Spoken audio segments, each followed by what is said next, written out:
Despite the horrors on the ground, the mainstream media seems to only be telling one side of the story. Take a look at this. From the Wall Street Journal, Israeli air defense intercepts more rockets as fighting continues. And the LA Times goes on to declare that Palestinian rockets reach farther into Israel. And lastly, the New York Times makes it seem like there's an equal playing field by stating Israel and Hamas simply exchange fire.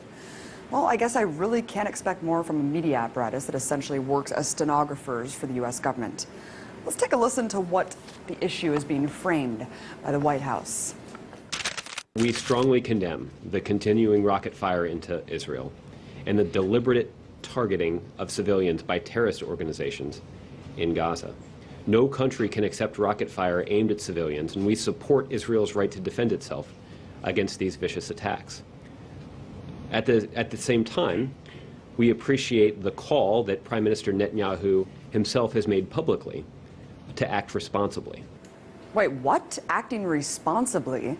I must be in the twilight zone, because to me, the collective punishment of an entire population is the opposite of responsible. So, what's the reality on the ground?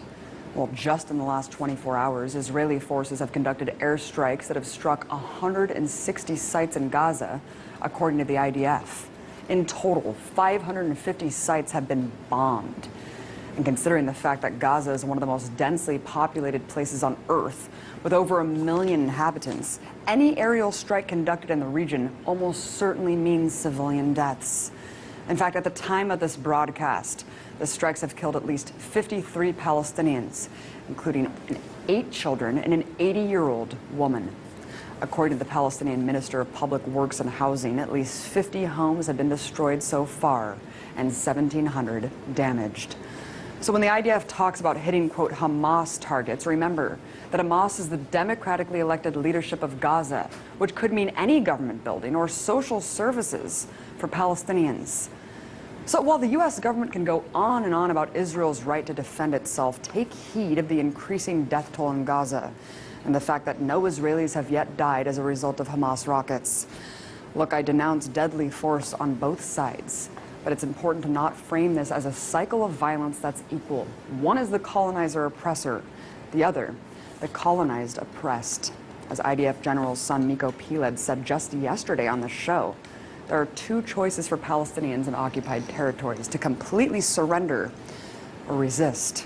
And resistance is what we're seeing now. I'm sick of my Palestinian friends losing their friends and family every time Israel goes on the offense against innocent people living in an open-air prison. So if demolishing homes, conducting mass arrests, and bombing civilians is, quote, responsible, I shudder to think how many people have to die